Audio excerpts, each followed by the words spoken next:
Before we descend into the shadows of Damascus, please take a brief second to subscribe to the channel and hit the like button. It helps us bring these hidden stories to light. Now, let's enter the world where silence is the deadliest weapon. The room in Tel Aviv was not underground, but it felt like it should have been. It was a sterile box of white noise and recycled air, situated on the fourth floor of a nondescript office building that officially housed a logistics firm for agricultural exports. The blinds were drawn, slicing the relentless Mediterranean sunlight into thin, manageable strips. Ari sat on a rigid plastic chair, the kind designed to keep you awake rather than comfortable. He stared at the man across the desk. The director was aging, his face a topographical map of deep lines and sunspots, a testament to a life spent worrying about things that most people didn't know existed.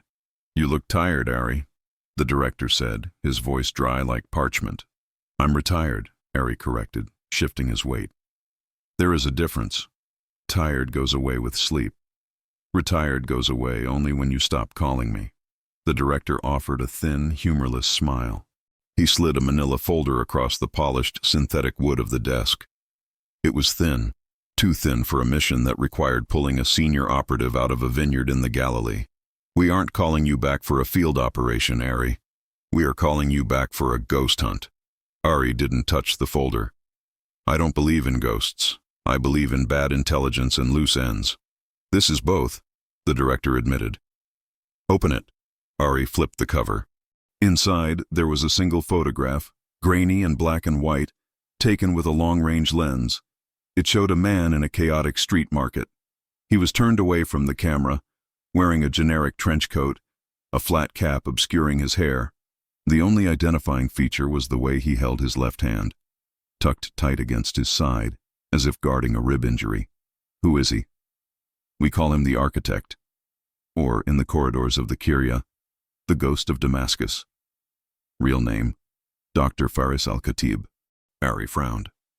The name triggered a faint memory, something from the late 90s. "The chemical engineer? He died in a lab explosion in Aleppo in 2004. I read the report, confirmed by 3 sources. Confirmed by sources who were paid to confirm it," the director said softly. "We believed it too. For 20 years, we thought he was vapor. But look at the date on that photo." Ari looked at the bottom right corner of the grainy print. The digital stamp was from 3 weeks ago.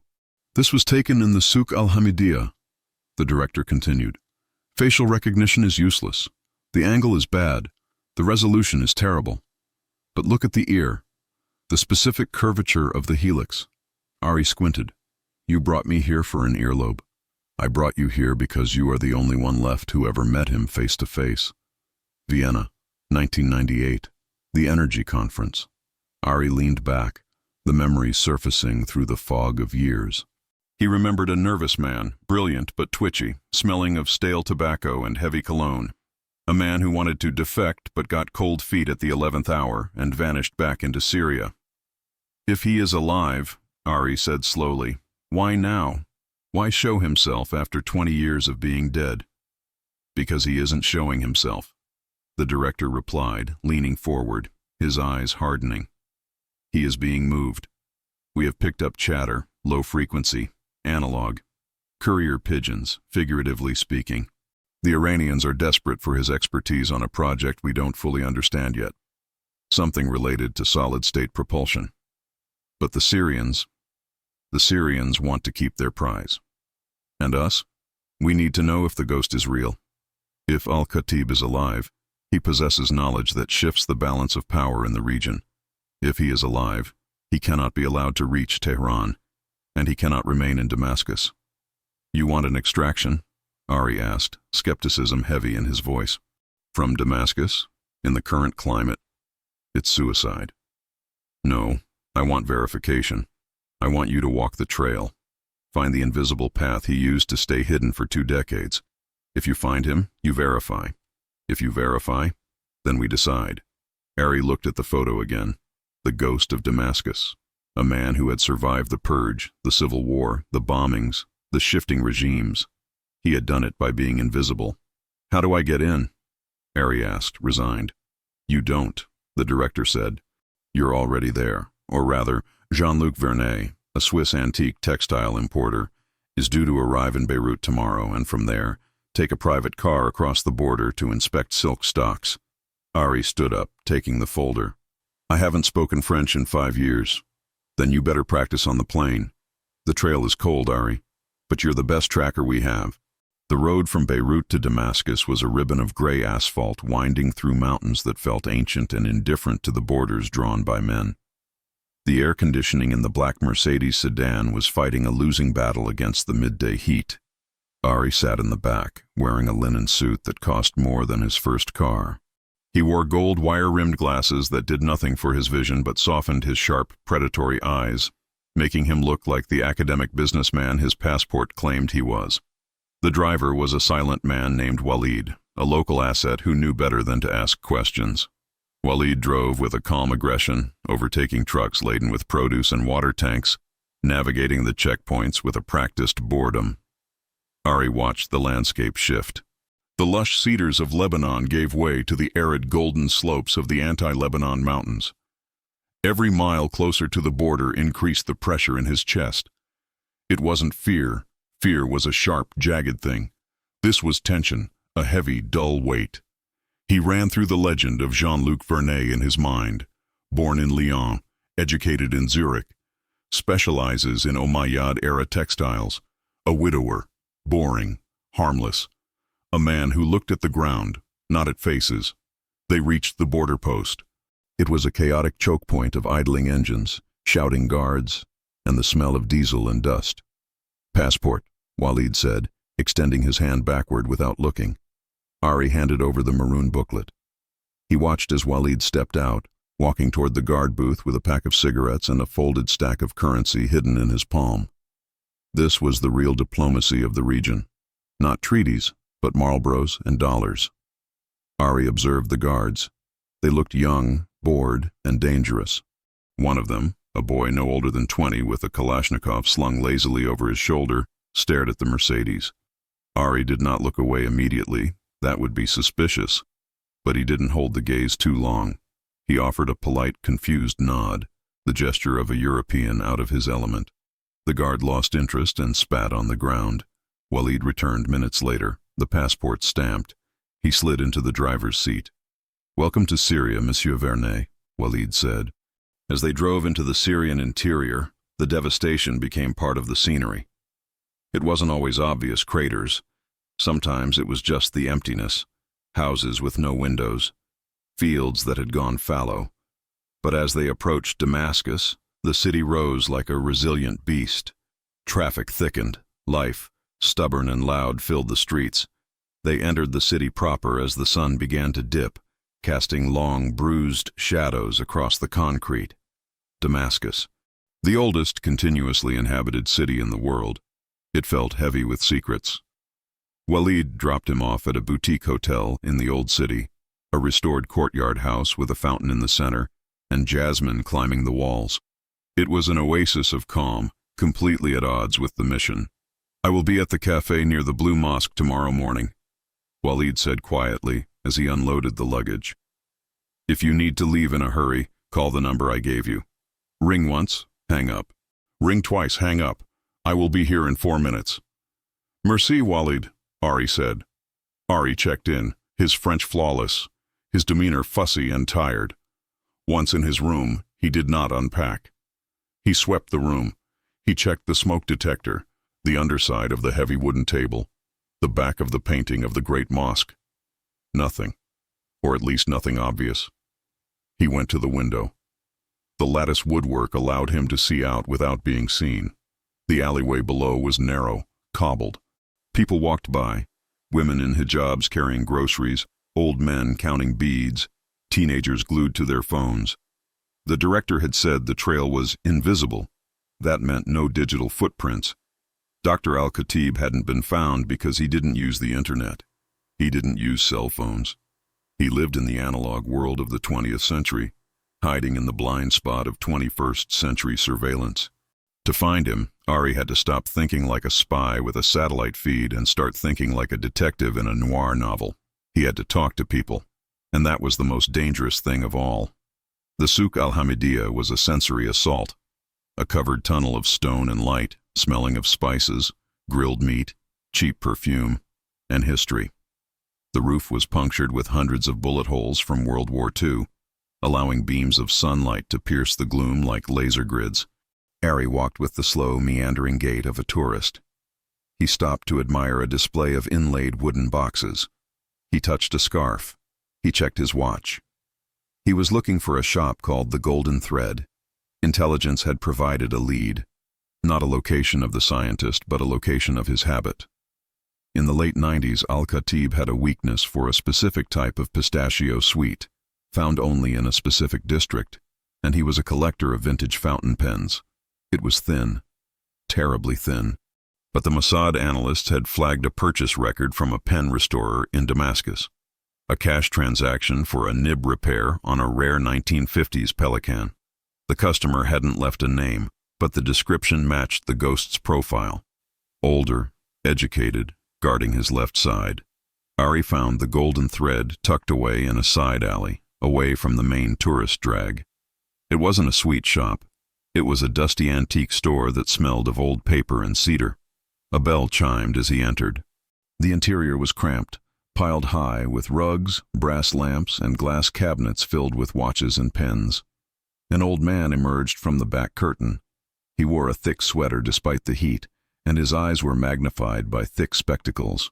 "Bonjour," the man said, noting Ari's appearance. "Bonjour," Ari replied.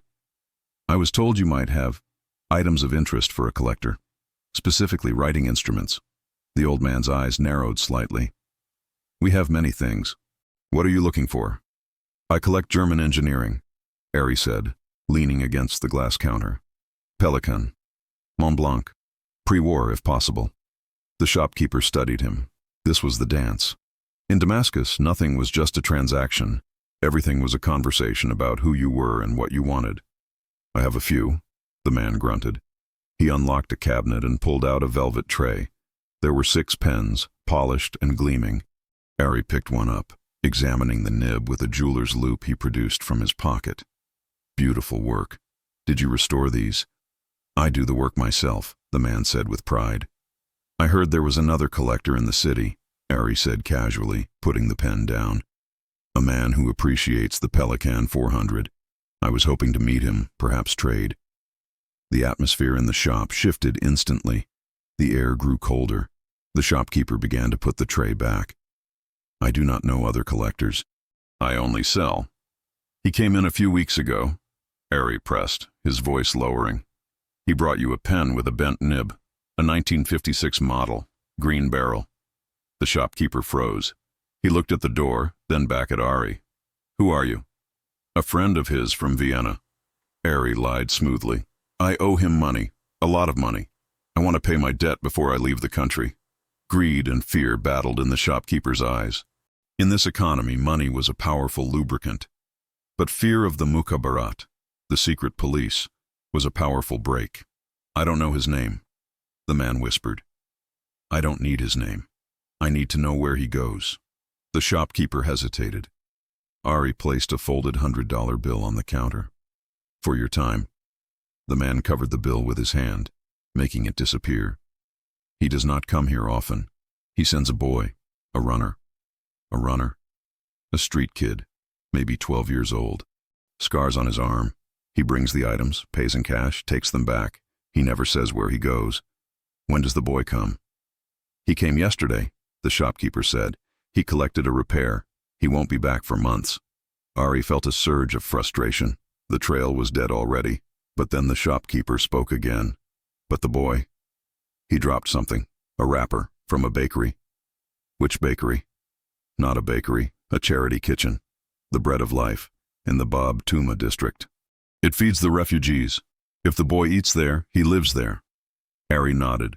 It was a thread, a tiny, fraying thread, but it was something. "You have a fine memory," Harry said. "In Damascus," the old man replied, wiping the counter. "Memory is the only thing we have left that they haven't stolen. Now go, before someone sees you here too long." Ari left the shop, stepping back into the blinding sun. He had a location, Bab Tuma, the Christian quarter, a maze of narrow streets and old churches. But as he walked, he felt the prickle on the back of his neck, the sensation of eyes. He stopped at a juice stand, pretending to buy a cup of pomegranate juice, and used the reflection in the metal container to scan the street behind him. 30 meters back, a man in a leather jacket, despite the heat. Reading a newspaper, but not turning the pages, Ari had picked up a tale. The invisible trail was being watched. He took a sip of the bitter, sweet juice. He had to lose the tale without alerting them that he knew he was being followed. If he ran, he confirmed he was a spy. If he led them to the hotel, he burned his cover. He had to vanish. Ari turned and walked briskly toward the Umayyad Mosque. Crowds were his friend. He needed density. He needed noise. He needed to become a ghost himself. He entered the massive courtyard of the mosque, slipping off his shoes at the entrance, carrying them in his hand. The marble floor was cool. Hundreds of people were milling about. Worshippers, tourists, families. Ari moved behind a large group of Iranian pilgrims. He shed his linen jacket, rolling it into a tight ball and shoving it into a donation bin. He pulled a cheap baseball cap from his pocket, bought earlier that day, and jammed it on his head. He took off his glasses. He exited through the north gate, moving with a different posture, slumped, faster, aggressive. He glanced back. The man in the leather jacket was standing at the south entrance, scanning the crowd, looking for a linen suit that was no longer there.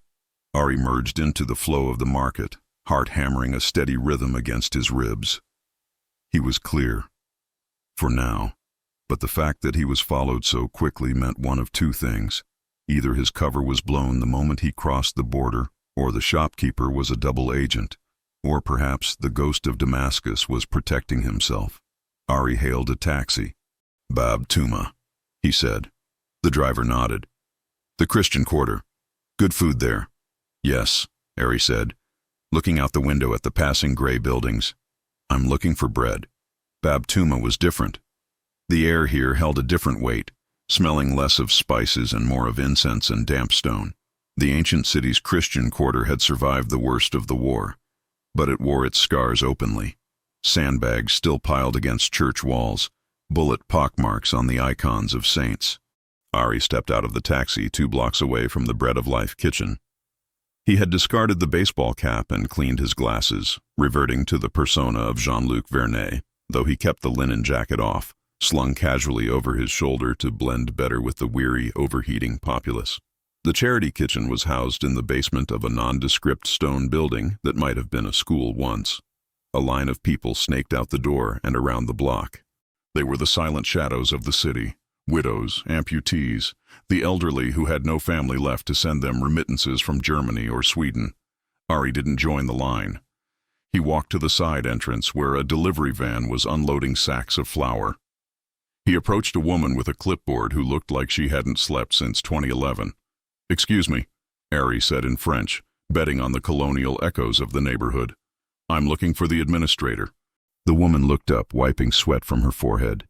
"I am Sister Elena. We don't have money for textiles, monsieur." Ari smiled, a sad, empathetic smile he had practiced in front of mirrors for years. "I am not here to sell. I am here to give. I represent a private trust in Lyon. We heard of your work." The lie worked, as money lies always did in desperation economies. Her posture softened. "Come inside. It is chaotic.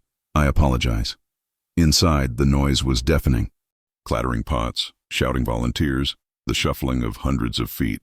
The air was thick with the smell of yeast and vegetable stew. Ari stood in a corner, feigning interest in the operations while his eyes scanned every face in the room. He was looking for a boy, 12 years old, scars on his arm. "We feed 400 people a day," Sister Elena was saying, pointing to the massive vats. "But the flour prices fluctuate so wildly." "I understand," Ari said, nodding. "The logistics must be a nightmare. Do you have reliable help?" "Volunteers mostly, and some of the street children help carry boxes in exchange for an extra loaf to take home." "Noble," Ari murmured. Then he saw him.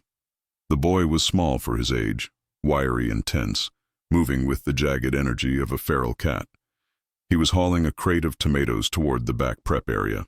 He wore a dirty t-shirt that was 2 sizes too big, and on his right forearm, distinct puckered ridges of burned tissue shone under the harsh fluorescent lights. "That boy," Ari said, gesturing with his chin. "He works hard." "That is Karim," Sister Elena said with a sigh. "A difficult case.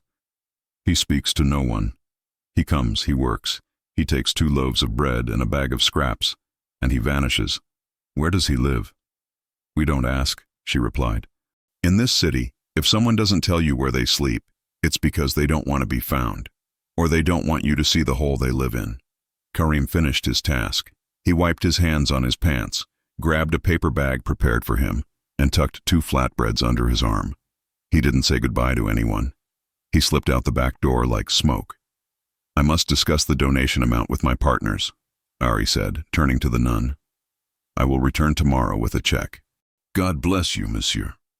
Ari slipped €100 into the donation box by the door, guilt money perhaps, or just the cost of doing business, and exited the side door. The boy, Karim, was already 50 meters down the alley, moving fast. Following a child is significantly harder than following an adult. Adults have destinations. They walk in straight lines. They obey traffic signals. Children meander. They kick stones. They take shortcuts through holes and fences that a grown man in a linen suit cannot fit through. Ari kept a significant distance. He knew that street kids had a 6th sense for danger. They were the eyes and ears of the city, ignored by everyone but noticing everything. Karim moved out of Bab Tuma, crossing the unseen borders that divided the neighborhoods. He headed east, toward the jagged skyline of Jobar, a district that had been pulverized by years of shelling. The buildings here weren't houses. They were skeletons of concrete and rebar, half collapsed, jutting into the sky like broken teeth. The crowds thinned. This was the danger zone, not because of active fighting, but because of the desolation. A European businessman walking here would stand out like a flare in the night. Ari adjusted. He found a discarded keffiyeh in a pile of rubble and wrapped it loosely around his neck and head, obscuring his face and the expensive cut of his collar. He hunched his shoulders, adopting the gait of the defeated. Karim didn't slow down. He scrambled over a mound of debris that blocked a street, disappearing behind a wall of crushed cinder blocks.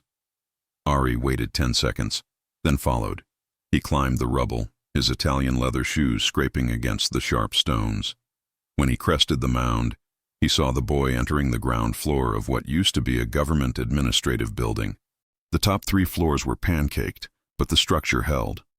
Ari moved to the entrance. It was dark inside, the air smelling of wet dust and mold. He could hear the boy's footsteps echoing on the stairs. Going down. Basements. It was always basements. Ari drew his weapon, a compact suppressed Walther PPK he had retrieved from a dead drop in the hotel toilet tank earlier that morning. He held it close to his chest. He descended the stairs, placing his feet on the edges of the steps to minimize creaking. At the bottom of the stairs, there was a heavy steel door, rusted but solid. It was slightly ajar. A faint yellow light spilled through the crack. Ari paused. He listened. He heard the boy's voice. "I brought the capacitors and the bread." Then, a voice that stopped Ari's heart. It was a voice he hadn't heard in 20 years, but he remembered the timbre. Raspy, precise, intellectual. "Good, Karim. Did anyone follow you?" "No, Baba. I checked the reflection in the shop windows. No one." "Good. Put the bread on the table. We have work to do on the primary circuit." Ari took a breath. This was it. The ghost was real. He pushed the door open with the barrel of his gun. The room was vast, a subterranean archive or boiler room that had been repurposed into a sanctuary of madness and genius. The walls were lined not with high-tech servers but with books, thousands of them stacking from floor to ceiling to dampen the sound. In the center of the room, illuminated by the warm glow of several heavy brass desk lamps, was a workbench cluttered with a chaos of electronics, but not modern electronics. There were no sleek touchscreens or microprocessors. It was a graveyard of the 1990s. Cathode ray tubes, copper coils, heavy soldering irons, and endless sheets of paper covered in hand-drawn schematics. Standing over the table was Dr. Faris al-Khatib, He looked older, of course. His hair was a shock of white, his frame thinner, bowing under the weight of invisible burdens.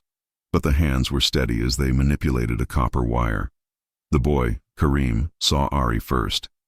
He let out a sharp yelp and scrambled back, grabbing a heavy wrench. Al-Khatib turned slowly. He didn't raise his hands. He didn't scream. He looked at Ari over the rim of his spectacles, his expression one of profound weariness rather than fear. "Put the gun down," Al-Khatib said in English. "If you were going to shoot me, you would have done it from the stairs." Ari didn't lower the weapon. "Dr. Al-Khatib, you're a hard man to find." "And you are Mossad," Al-Khatib deduced, squinting at Ari's face. "I don't know the name, but I know the smell. You smell like Tel Aviv, like expensive aftershave and judgment. My name is Ari. I'm not here to kill you. Not yet." "A comfort," Al-Khatib said dryly. "Karim, put the wrench down. This man is a professional. If you swing that, he will break your arm before you blink." The boy hesitated, looking from the old man to the intruder, then lowered the tool, his eyes burning with hate. "Why are you here, Ari?" Al-Khatib asked, turning back to his work as if the gun didn't exist. "To see if you were real, and to find out why the Iranians are suddenly whispering your name." Al-Khatib laughed, a dry, rattling sound. "The Iranians, the Syrians, the Americans, they all whisper. They chase echoes. I have been dead for 20 years. I prefer it that way." "You're not dead anymore," Ari said, stepping fully into the room, scanning the corners for other threats. "You've been careless. You bought parts. You sent the boy." "I needed a specific capacitor for the stabilizer," Al-Khatib murmured. "It's hard to find good analog tech these days. Everything is digital. Everything is connected. Everything is spyable." Ari holstered his gun but kept his hand near it. He walked to the table. He looked at the device Al-Khatib was building. It looked like a gyroscope made of scavenged parts, spinning silently inside a vacuum glass chamber. "Is this it?" Ari asked. "The propulsion drive?" "It is a toy," Al-Khatib corrected. "A model. The theory is sound. Solid-state inertia. Reactionless drive. If it works, it changes rocketry forever. No fuel, just electricity and geometry. And that's why Tehran wants you." "Tehran wants a weapon," Al-Khatib said bitterly. "They want to put this on a missile so it can maneuver in ways your Iron Dome cannot predict. They don't care about the science. They care about the kill." "And you?" "I care about the math," Al-Khatib whispered. "I am an engineer, Ari. I solve problems. This..." He gestured to the spinning gyroscope. "This is the last problem. I wanted to solve it before I died." "You can't finish this here," Ari said. "The wolves are closing in. If I found you, the IRGC will find you in a week. Maybe less." "I know," Al-Khatib said. He looked at the boy. "That is why I broke protocol. That is why I sent Karim to the shop. I wanted to be found." Ari paused. "What?" "I didn't buy the pen parts because I needed them," Al-Khatib admitted. "I bought them because I knew Mossad watches the antique dealers. I knew you monitored the specific nostalgia of the old regime. You summoned us?" "I summoned a ticket out," Al-Khatib said, his voice hardening. "I am too old to run anymore, Ari. And Karim, he has a mind for numbers. He is brilliant. But here, in this rubble, he will grow up to be a soldier or a corpse. I want to trade." "What kind of trade?" "I give you the drive. I give you the schematics, the prototypes, the 20 years of research that I have kept off every computer in the world. I give you the Ghost of Damascus." "In exchange for?" "Extraction," Al-Khatib said. "For the boy, not for me." Ari looked at Karim. The boy was glaring at him, protective and fierce. "You want me to smuggle a child out of Syria? I want you to take him to a school in Zurich. I have an account there, dormant since 1998. The key is in my head. I want him to have a life. In exchange, you get the weapon." "And you?" Ari asked. Al-Khatib smiled, a sad final smile. "I stay. Someone has to be here when the Iranians kick down the door. If the room is empty, they will keep hunting. If they find the ghost dead, then the hunt ends." Ari stared at the old man. The logic was cold, brutal, and perfectly sound. It was the logic of a man who had been playing 4D chess with his own life for 2 decades. The Iranians are closer than you think, Ari said. My tale in the souk wasn't mukhabarat. It was Hezbollah. Al-Khatib paled slightly. Then we don't have days. We have hours. Suddenly, the lights in the basement flickered. The hum of the generator outside cut out. Silence descended, thick and heavy. Then the sound of boots on the floor above. Heavy boots, many boots. They're here, Karim whispered. Ari drew his weapon again. He looked at Al-Khatib. Is there a back way? Through the sewers, Al-Khatib said. Old Ottoman drainage. It leads to the river. Take the boy, Ari commanded. Go. No, Al-Khatib said, grabbing a heavy stack of notebooks. You take the boy. You take the work. I will hold the door. Doctor, go, Al-Khatib roared, a flash of the old fire returning. My equation is finished, Ari. Don't let them solve it for the wrong side. Ari looked at the ceiling. Dust was falling as heavy footsteps moved directly overhead. He looked at Karim. Come with me, Ari said. I won't leave him, Karim shouted. Al-Khatib grabbed the boy by the shoulders. Karim, you are the keeper of the numbers now. You have to go. For me, please. He kissed the boy on the forehead, then shoved him toward Ari. The hatch is behind the bookshelf. Go. Ari grabbed Karim's arm. He dragged the reluctant boy toward the back of the room. He pushed the heavy bookshelf aside, revealing a dark, circular opening. As Ari lowered the boy into the darkness, he looked back. Dr. Al-Khatib was standing in the center of the room, adjusting his tie. He picked up a soldering iron in one hand and a remote detonator in the other. He looked at the ceiling, where the door was beginning to buckle under the blows of a battering ram. Goodbye, Ghost, Ari whispered. He dropped into the sewer, pulling the hatch closed just as the steel door above exploded inward. The sewer was a nightmare of stench and sludge, but it was cover. Ari engaged a small tactical flashlight, keeping the beam low. Karim was sobbing silently, his shoulders shaking, but he kept moving. He clutched the waterproof bag containing Al-Khatib's notebooks to his chest like a holy relic. Above them, the muted thud of an explosion shook the earth. Dust rained down from the brick archway of the tunnel. Al-Khatib had triggered his contingency. The lab was gone. The prototype was gone. The ghost was gone. Keep moving, Ari said, his voice harsh in the echoing tunnel. He couldn't afford empathy now. Empathy got you killed. If you stop, he died for nothing. The boy hiccuped, wiped his nose on his sleeve, and nodded. He moved faster. They waded through the muck for what felt like miles. Ari's mind was racing, calculating exit points. The river Barada. If the tunnel dumped them there, they would be exposed. Where does this come out? Ari asked. Near the tanneries, Karim whispered. It's dry there in the summer. Good. They emerged 20 minutes later into the blinding twilight. The smell of the tanneries, ammonia and rotting hide, masked their own stench. They were on the edge of the city, where the urban sprawl bled into the industrial wasteland. Ari checked his phone. No signal. He pulled the backup burner phone Walid had given him. 1 bar. He dialed the number. 1 ring. Hang up. 2 rings. Hang up. He waited. Who are you calling? Karim asked, shivering despite the heat. A getaway driver who hates to be late. They waited in the shadow of a derelict truck. 10 minutes passed, then 15.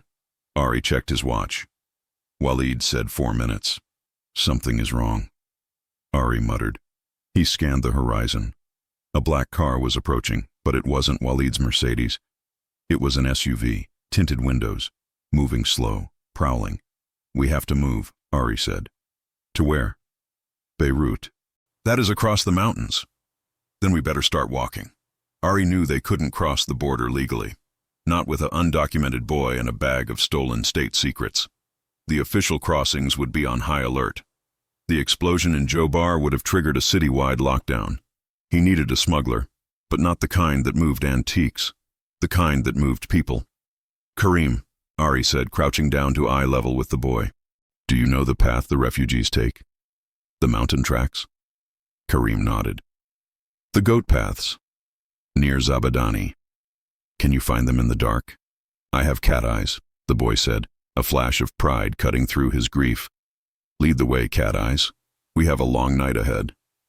The trek to the foothills took 3 hours. They moved through the shadows, avoiding the checkpoints that ringed the city. Ari used every trick in the book, creating diversions with thrown rocks, timing their movements to the passing of cloud cover over the moon. By the time they reached the base of the mountains, Ari's linen suit was ruined, torn and covered in filth. He looked less like a Swiss businessman and more like the desperate souls he had seen at the charity kitchen. The ascent was brutal. The anti-Lebanon mountains were steep, rocky, and unforgiving. The temperature plummeted as they climbed. Karim led the way, his small body seemingly inexhaustible. He moved with an intuitive understanding of the terrain, finding footholds where Ari saw only sheer rock. "Stop," Ari hissed suddenly. They froze against a rock face. Below them, on the winding road that cut through the valley, a convoy of headlights was moving. Military trucks. "Patrols are heavy tonight," Ari whispered. "They are looking for the fire," Karim said. "Baba made a big fire." "Yes, he did." They continued climbing. The air grew thin. Ari's lungs burned. He was fit for a man in his 50s, but this was a young man's game. Around 3 a.m. they reached a ridge. Below them lay the Bekaa Valley of Lebanon. Lights twinkled in the distance, villages, freedom. But between them and the valley was a border zone, crawling with Hezbollah militias. "We have to cross the minefield," Karim said casually, pointing to a stretch of flat ground. "Minefield?" Ari asked. "The smugglers marked it. Look for the blue stones."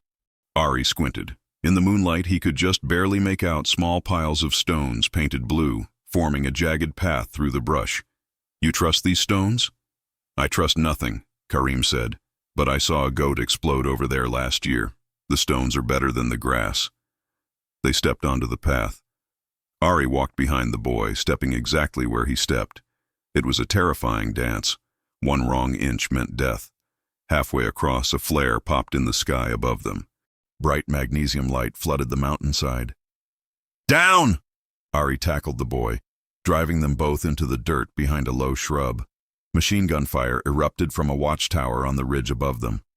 Bullets chewed up the ground where they had been standing seconds ago. "They saw us!" Karim screamed. "Stay down!" Ari yelled over the noise. He pulled the Walther. It was a pea shooter against a heavy machine gun, but it was all he had. The firing stopped.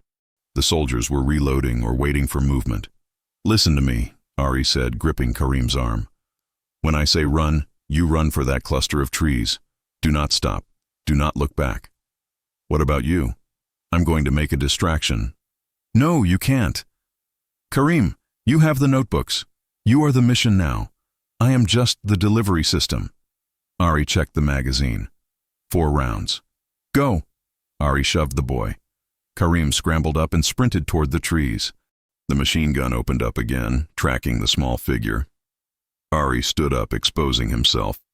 He fired 3 shots toward the watchtower, useless at this range, but the muzzle flash was visible. "Over here, you bastards!" he roared. The gun traversed toward him. The ground around him exploded in geysers of dirt and rock. Ari dove to the right, rolling into a shallow depression, just as the line of fire sliced through the air where his head had been. He lay there, breathing hard, dust in his mouth. Silence. Had Karim made it? He risked a glance. The trees were dark, no movement. Then he heard a sound, not gunfire. A low hum, increasing in pitch. A drone. Not a Syrian drone, not an Iranian drone, an Israeli Heron. The director had been watching. Suddenly, a massive explosion rocked the watchtower on the ridge. A precision-guided missile from the drone vaporized the threat. Ari laughed. A hysterical, breathless laugh. His phone buzzed. He pulled it out. A text message. Packet secured. "Pick up at coordinates 3345, 3621. ETA 10 minutes. Bring the boy." Ari looked toward the trees. Karim was peeking out, wide-eyed. "Come on, kid," Ari called out, standing up and brushing the dust from his ruined suit. "Our ride is here." 3 days later, Zurich. The cafe overlooked the lake. The water was a pristine, impossible blue. Swans drifted by, indifferent to the world of spies and bombs. Ari sat at a table wearing a fresh suit, drinking an espresso. His hands were bandaged and he had a slight limp, but otherwise Jean-Luc Vernet had retired again. Across from him sat the director. "The notebooks?" the director asked. "In encryption. The analysts say it will take them 5 years to understand the math, and another 10 to build the engine." "And the boy?" "Karim is in a boarding school in the Alps, under a new name. The trust fund Al-Khatib set up was substantial. He won't want for anything. Except a father," the director noted. "He has the numbers," Ari said. Al-Khatib said the boy was the keeper of the numbers. "I think in a way the ghost is still alive in that kid's head." The director nodded. He slid a thick envelope across the table. "Your payment, and a bonus." Ari didn't touch it. "I don't want the bonus." "Why?" "Send it to the school.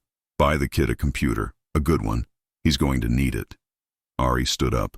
He put on his sunglasses. "Are you going back to the vineyard?" the director asked. "Eventually," Ari said. "But first I need to buy a fountain pen, a pelican, green barrel." "A souvenir?" "No," Ari said, looking at the peaceful lake. "A reminder that sometimes the most dangerous things in the world aren't the ones you can see. They're the ones that stay invisible until it's too late." Ari walked away, blending into the crowd of tourists. Just another face in the drift. The trail of the Ghost of Damascus had ended. But the echoes would last forever.